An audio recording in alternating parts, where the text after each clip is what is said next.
Amen. Waouh, c'était fort. Ça fait du bien parce que, vous l'avez vu, la chaudière nous a lâchés. Donc on va être un peu dans le froid. Donc n'hésitez pas à vous couvrir. Lundi c'est réparé, on les a appelés, vous inquiétez pas. Alors, depuis le début de cette année, on a commencé une nouvelle série. On parcourt le livre d'Éphésiens pour comprendre ce que ça veut dire être en Christ. On l'a chanté à l'instant, on veut connaître plus Dieu. On veut connaître Christ beaucoup plus. Et aujourd'hui, c'est ce qu'on va faire. Parce que selon vous, j'aimerais commencer par cette question. Pourquoi le dimanche, là, quand on se réunit, on devrait être enthousiaste, joyeux, volontaire, ensemble et à l'heure pour adorer Dieu? Pourquoi nos cœurs devraient déborder de joie, au point où nos mains n'arrivent pas à se retenir et se lèvent, où on chante à tue-tête? Pourquoi adorer Dieu finalement? Est-ce que c'est juste parce que c'est quelque chose qu'on est censé faire? Un chrétien, ça adore son Dieu, il y a une logique derrière ça.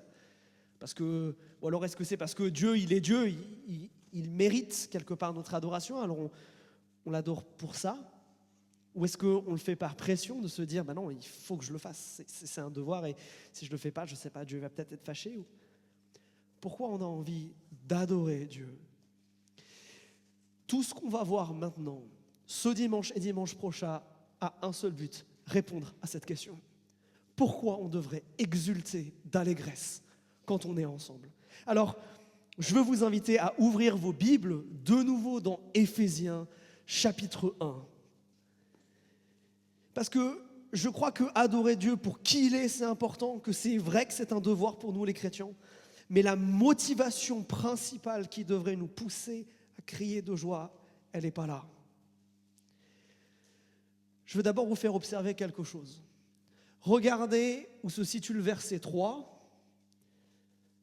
du chapitre 1 et ensuite où se situe le verset 14. Là, certains, vous allez devoir scroller un peu. Tout ça, là, c'est une seule phrase dans le grec. C'est la deuxième phrase la plus longue de toute la Bible. Ce qui la rend un peu compliquée, ce qui fait que nos traducteurs français s'arrachent la tête à savoir où mettre des points et des virgules, parce que des phrases aussi longues pour nous, c'est compliqué.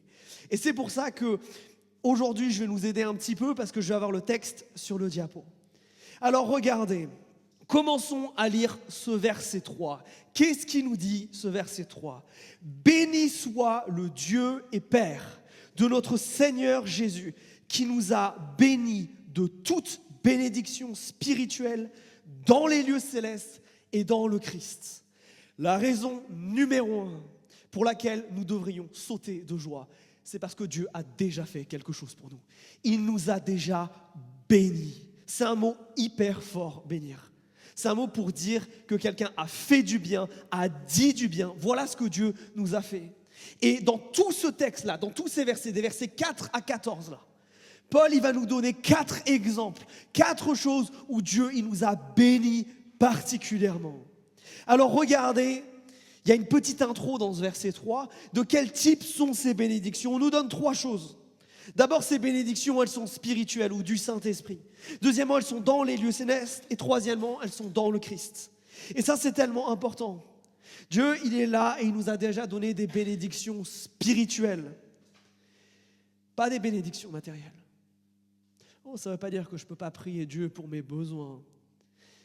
Mais comprenez bien une chose. La bénédiction que Dieu veut nous apporter, veut déposer sur nous, elle est premièrement de cet ordre-là. Quelque chose qui est spirituel, quelque chose qui vient d'en haut, qui vient des lieux célestes. Intriguant, n'est-ce pas? Mais surtout quelque chose qui est lié à Christ et qui est indissociable de Jésus. Nous ne pouvons rien obtenir de Dieu, rien vivre avec Dieu sans Jésus. Il y a une seule porte, un seul chemin, un seul accès. Et si ce n'est pas par là, c'est aller droit dans le mur. Tout ça, ça vient de Jésus. Alors super. Et ça devrait nous challenger. Parce que quand on demande à Dieu de nous bénir, est-ce que ce qu'on demande en premier, ce sont des bénédictions spirituelles, dans les lieux célestes et en Christ. Parce que moi, j'ai l'impression qu'on demande l'exact opposé. Bien souvent, ce sont des bénédictions d'ordre matériel, pas dans les cieux, mais bien sur la terre. Et bien souvent, ça n'a pas un rapport direct avec Jésus-Christ. C'est clair que je crois qu'on passe beaucoup trop de temps à prier pour des bénédictions matérielles qu'on n'a pas, au lieu de passer du temps à s'émerveiller de toutes les bénédictions spirituelles que nous avons. Alors, rentrons dans le dur. Qu'est-ce qui se passe ensuite? Lisons la suite du texte, versets 4, 5 et 6. En lui, c'est-à-dire Jésus, il nous a choisis avant la fondation du monde, pour que nous soyons saints et sans défaut devant lui. Dans son amour, il nous a destinés d'avance, par Jésus-Christ, à être adoptés pour lui, selon sa volonté bienveillante, et afin de célébrer la gloire de sa grâce, dont il nous a comblés en son bien-aimé. Eh bien, Paul, il devait avoir des bonnes notes en philo, parce que ça enchaîne. La première raison pour laquelle nous devons louer Dieu, c'est ceci. Nous avons été prédestinés. Et je sais qu'à ce mot, il y a 2-3 sourcils qui se lèvent et il y a 2-3 choses qui commencent à frétiller dans le corps et qui ne sont pas liées au froid. Parce que s'il y a bien un sujet, à part peut-être le parler en langue, qui est capable de diviser des chrétiens, de les faire se comporter de la manière la plus orgueilleuse qui soit et de manquer d'amour de la manière la plus totale, c'est bien le débat sur ce sujet. Alors je veux vous inviter aujourd'hui à laisser de côté vos a priori et on va juste suivre le texte. Mais si vous êtes allergique à ce mot prédestiné, il faut que ça change. Il est écrit dans l'Écriture, il est là. Il nous est dit comme étant une bénédiction et comme quelque chose pour lequel on doit se réjouir. Donc s'il ne fait pas partie de notre vocabulaire de chrétien d'une manière ou d'une autre, nous sommes déjà en tort. Maintenant, comprenons-le. Prédestiné, ça veut dire quoi? Eh bien, on a 2 manières de le dire. Soit vous avez cette idée, au verset 5, d'être prédestiné ou choisi d'avance. Destiné d'avance, moi j'ai dans cette traduction. Ou vous l'avez au verset 4, l'idée d'être choisi. C'est cette idée-là. Être prédestiné, ça veut dire que Dieu a fait un choix dans le passé, et a priori, il y a très longtemps. Regardez, avant la fondation du monde, Dieu a choisi. Et Dieu nous a choisis. Alors, on va comprendre ce que ça veut dire. Mais est-ce que vous vous êtes déjà posé, et est-ce que vous avez déjà réfléchi à ça? Si je suis là aujourd'hui, si je suis dans une relation avec Christ, c'est parce que Dieu a choisi. Parce que Dieu m'a choisi. Ce n'est pas un hasard. Et on va voir comment Dieu fait ses choix dans ce texte. Mais la première chose qui ressort, regardez, c'est qu'on n'a pas un Dieu d'impro. Non, Dieu nous aime beaucoup trop pour improviser notre salut. On est beaucoup trop précieux à son regard pour qu'il laisse les choses au hasard. On a un Dieu qui veut nous sauver et qui va nous sauver et qui veut nous choisir. Il a un plan, il y a quelque chose qui se passe.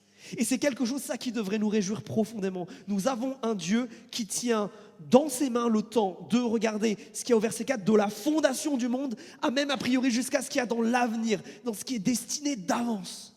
Dieu sait où nous allons. Et ça, c'est tellement important. Nous, chrétiens, nous n'errons pas sur cette terre en ne sachant pas ce qui se passe. Nous allons quelque part. Nous avons un but. Nous avons une destination. Mais je crois que néanmoins, quand on dit ce mot, destiné ou prédestiné, nos cerveaux souffrent. Parce qu'ils ont été influencés pendant, je crois, beaucoup trop longtemps par de la philosophie grecque et tout ce qu'on pense avec ces thèmes-là de fatalité, de choses qui doivent s'accomplir, et pas assez de ce que l'Ancien Testament nous dit sur ces choses-là. Dans le langage biblique, quand Dieu choisit d'avance, quand Dieu prédestine, c'est pas des individus comme ça. Dieu choisit d'avance des gens ou des choses dans un but. Dieu nous dit qu'il a choisi d'avance Israël dans le but d'être un exemple pour les nations. Rappelez-vous, quand nous étions dans Genèse, nous avons vu que Abraham, il a été choisi d'avance. Pourquoi ? Pour être ce médiateur, pour que ceux qui le bénissent soient bénis en retour, pour être saint intermédiaire par rapport à Dieu. Dieu a choisi d'avance le lieu où il y aurait le temple et la ville de Jérusalem, dans un but là aussi, pour que ça soit l'endroit où il soit adoré. Et je veux que vous compreniez ça. La prédestination, vous allez voir, c'est l'image que je vais utiliser tout du long de ce message. C'est un petit peu comme une compagnie aérienne, finalement. La compagnie aérienne, quand vous prenez un avion, vous savez où va l'avion. J'espère. J'espère. Mais la compagnie aérienne, elle a programmé d'avance, elle a destiné d'avance où iront ces avions. Et une fois que c'est parti, vous savez très bien qu'on ne peut pas dérouter l'avion, il va là où il doit aller. Eh bien, c'est la même chose avec Dieu. Il nous a prévus, il nous a prédestinés, il nous a choisis pour aller à une destination. Et ça, c'est tellement, tellement important. Parce que l'idée d'être prédestiné ou être choisi, vous allez le voir dans l'Écriture, devrait plus nous faire trembler que nous faire faire « Hey, je suis choisi ». Non, non, non, non, non. Non, non, non, non, non, non. C'est une grâce d'être choisi par Dieu. Alors, choisi à quoi ? Eh bien là, il faut qu'on revienne au texte. Si on est choisi, on est prédestiné pour quelque chose, c'est quoi ? Alors, le texte nous dit quoi ? Première chose dans le verset 4. Nous sommes prédestinés, choisis avant la fondation du monde. Pourquoi ? Pour être saints et sans défaut. Saints et purs. Et regardez, devant Dieu. Ça nous parle de la fin, ça. Ça nous parle de la destination finale de nos vies. Là où nous allons, c'est pour être comment ? C'est pour être saints. Rappelez-vous, on a dit la semaine dernière que ça voulait dire être mis à part pour le service de Dieu. Et sans défaut, pur, lavé de tout péché.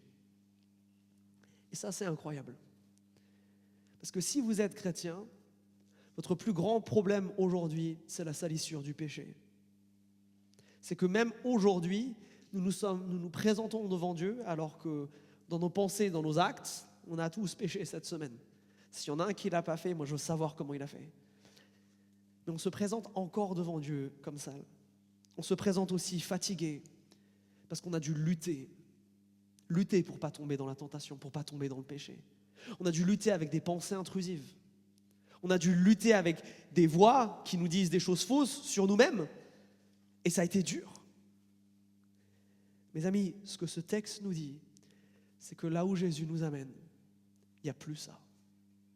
C'est terminé. À un moment, nous serons devant Dieu sans aucune peur, sans aucune crainte, sans aucune salissure.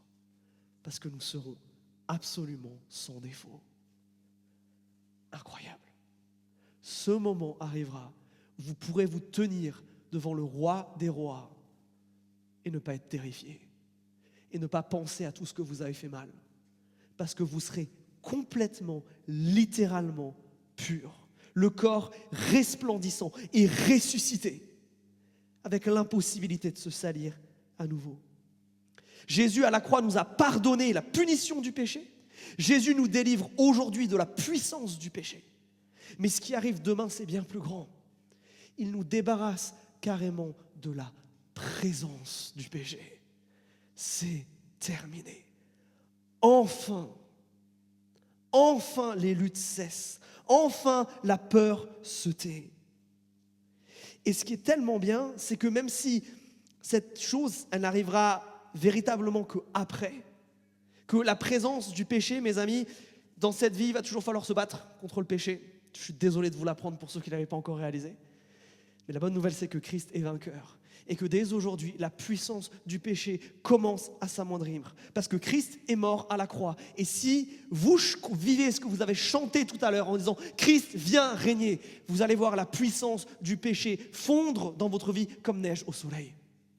C'est ça qui va se passer. Jusqu'au jour où il n'y aura plus aucune trace.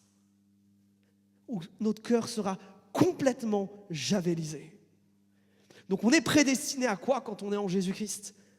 À une transformation en fait. une transformation incroyable, où on peut être devant Dieu en étant totalement pur, en étant totalement sans péché. Incroyable. Mais il y a autre chose, parce que ça c'est dans le verset 4. Si on prend le verset 5, on nous dit qu'il y a une deuxième destination. Regardez, je vous l'ai mis sur le diapo. On est destiné, on va vers la sainteté sans défaut. J'espère qu'il fera chaud là où on ira, mais j'imagine que oui. C'est peut-être un peu prophétique par rapport à aujourd'hui. Mais... Deuxième chose que le texte nous dit dans le verset 5, regardez. On est prédestiné, on est destiné d'avance à une deuxième chose. À l'adoption filiale. Ça veut dire être enfant de Dieu.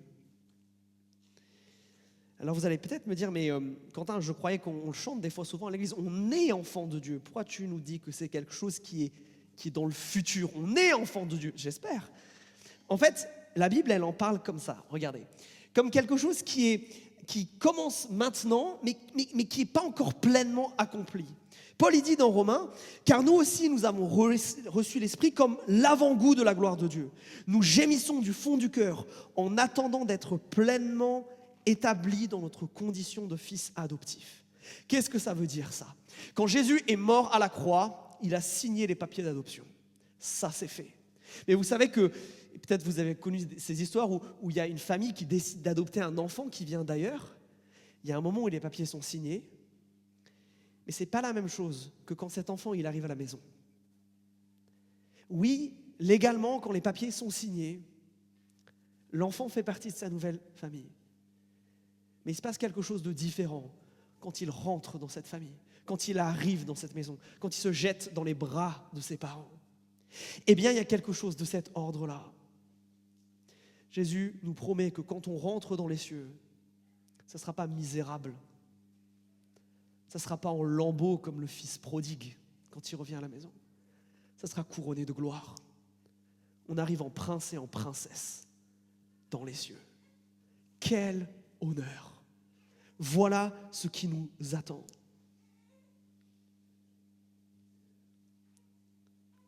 Au final, voilà à quoi nous sommes prédestinés, si vous devez retenir quelque chose de ces deux versets. On est prédestiné à aller quelque part.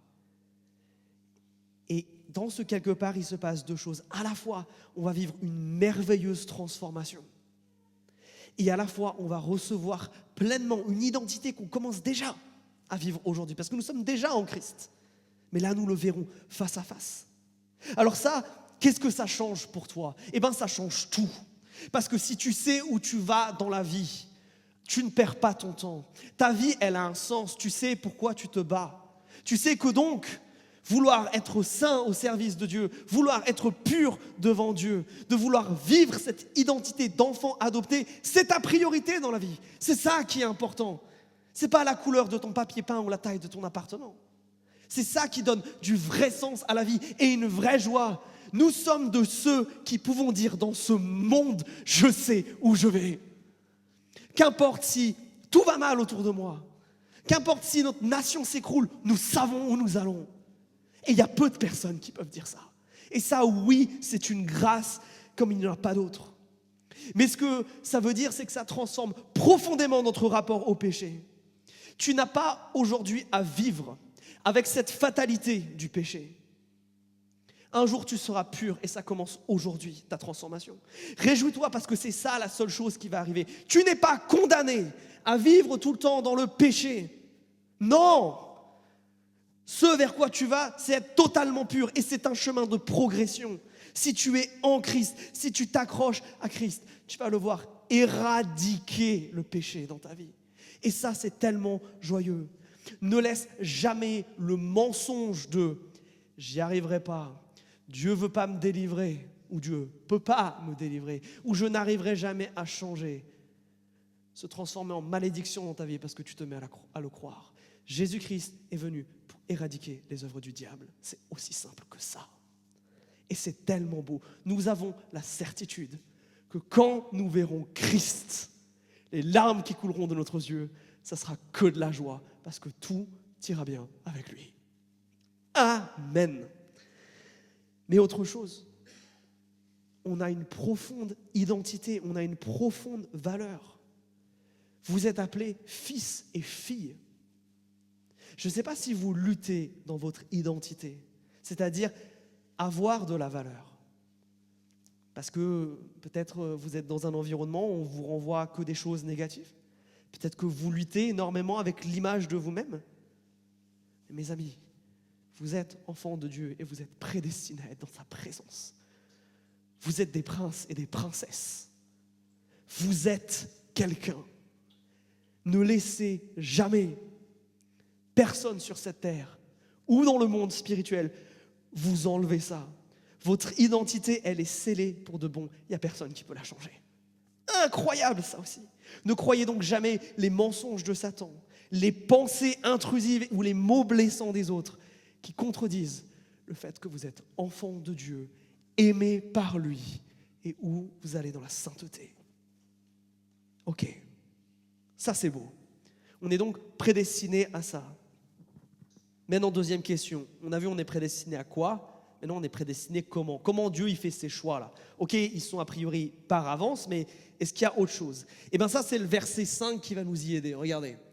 Verset 5, on nous dit quoi ? Ça commence par ça. Dans son amour, il nous a destinés d'avance par Jésus-Christ à l'adoption filiale pour lui, selon sa volonté bienveillante. J'ai souligné 3 choses. C'est les 3 choses qui rentrent dans la manière dont Dieu fait des choix.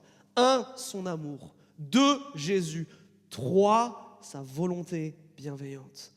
Expliquons ce que ça veut dire. Le fait que Dieu nous choisisse, c'est un acte profondément d'amour. Et si on ne comprend pas ça, on a un vrai problème d'orgueil.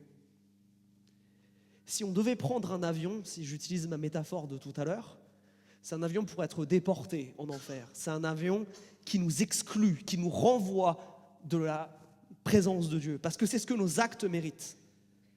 Mais Dieu, qu'est-ce qu'il fait en Christ ? Il vient nous donner un billet gratuit.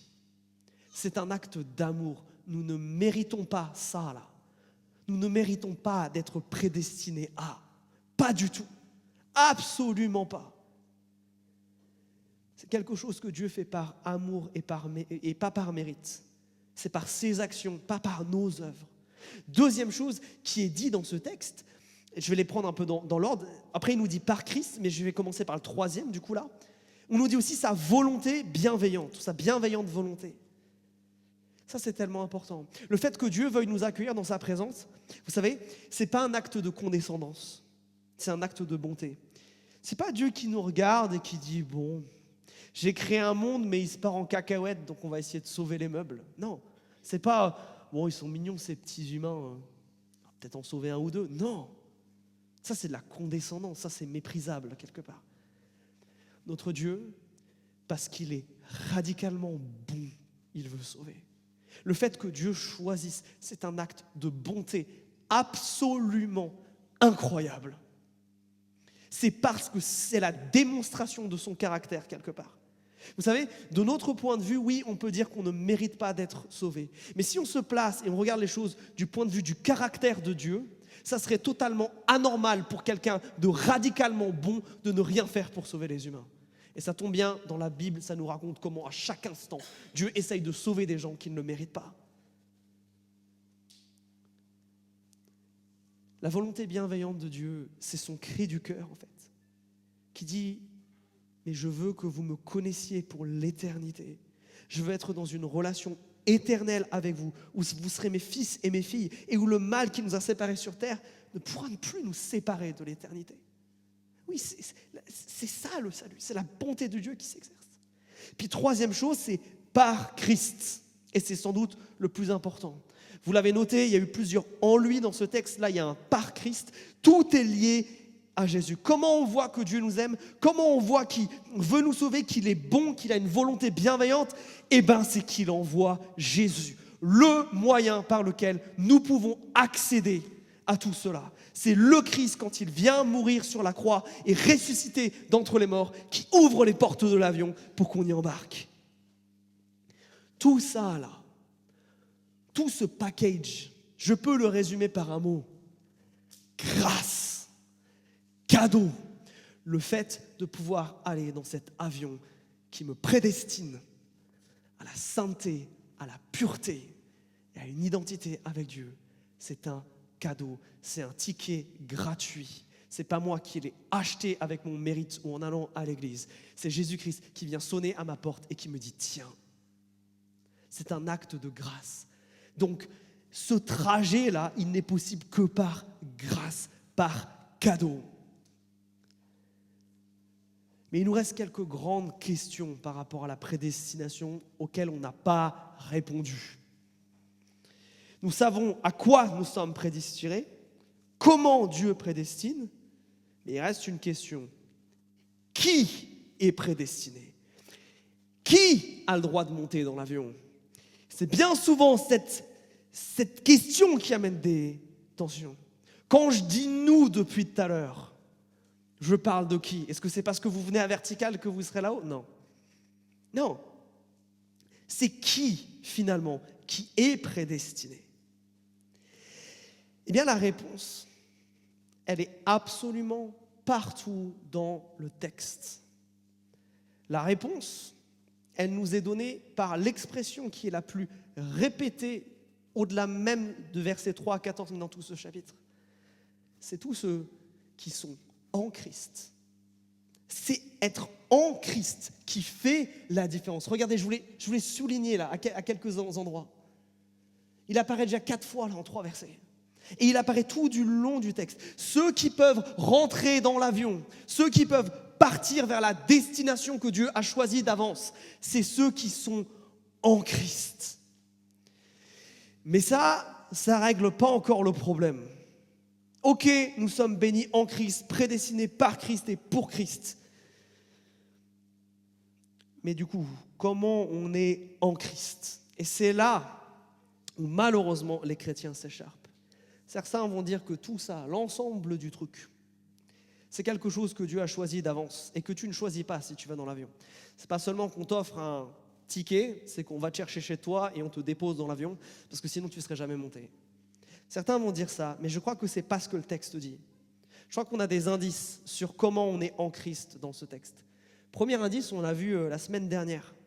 Comment il a appelé les gens d'Éphèse, les gens qui sont concernés par le « nous » là, les gens à qui on écrit ce texte, les gens qui sont prédestinés, c'est qui? C'est des gens qui sont fidèles à Christ, ou vous l'avez peut-être autrement dans votre traduction, qui croient à Christ. Et ça, c'est avant le passage, mais c'est aussi après le passage. Si on anticipe un tout petit peu ce qu'on va voir la semaine prochaine et qu'on regarde au verset 13, qu'est-ce qu'il nous est dit? Il nous est dit qu'en lui, toujours Jésus, vous aussi, après avoir entendu la parole de la vérité, c'est-à-dire la bonne nouvelle de votre salut, en lui, vous êtes venus à la foi et vous avez été scellés de l'Esprit Saint qu'il avait été promis. Ce que le texte est en train de nous dire, c'est que être en Christ, c'est quoi? C'est entendre l'évangile, entendre Christ mort et ressuscité et l'accepter. Mais une fois qu'on a accepté ça, une fois qu'on est en Christ, alors on sait où on va. Avant même la chute, avant même Genèse 3, avant même Adam et Ève, Dieu avait choisi que tous ceux qui seraient en Christ seraient avec lui pour l'éternité. Et ça, c'est incroyable. Ce plan-là de Dieu, c'est pas de l'impro. Dieu est en train de nous dire, les amis, j'avais prévu ça depuis le début.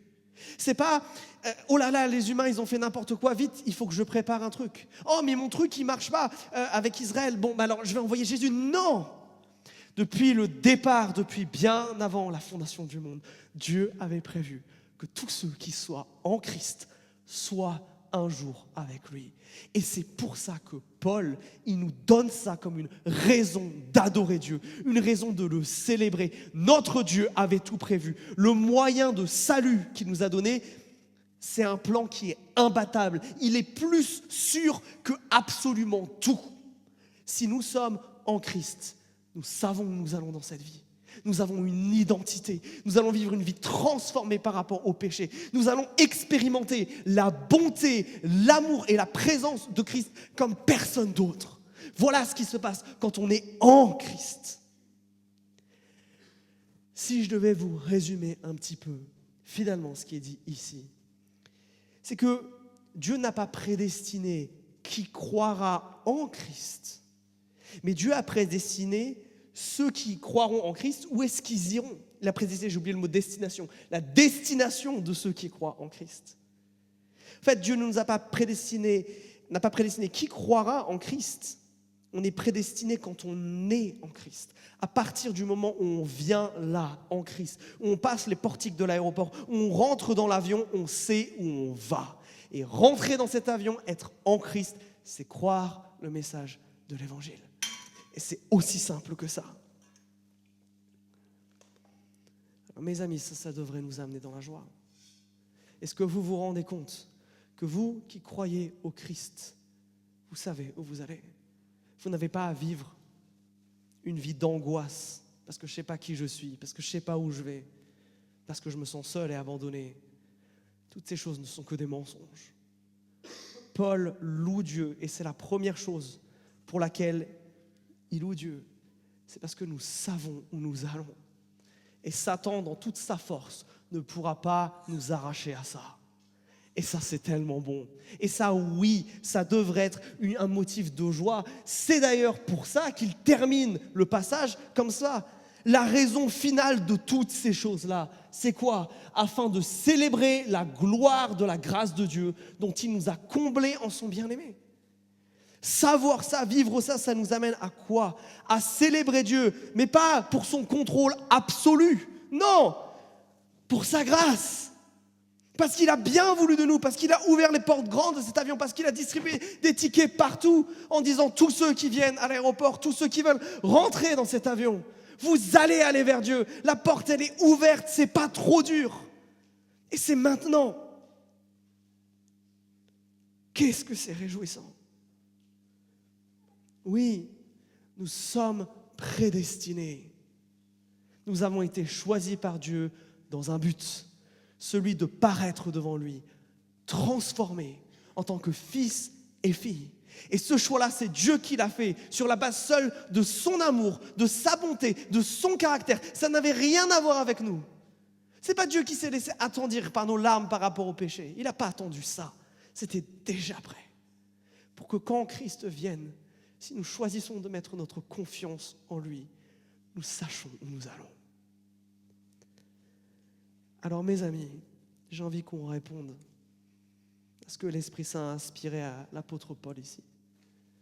On est censé se réjouir de ça, se réjouir d'être en Jésus. Parce que si je peux dire que je suis en Jésus, alors les luttes cessent, la peur se tait.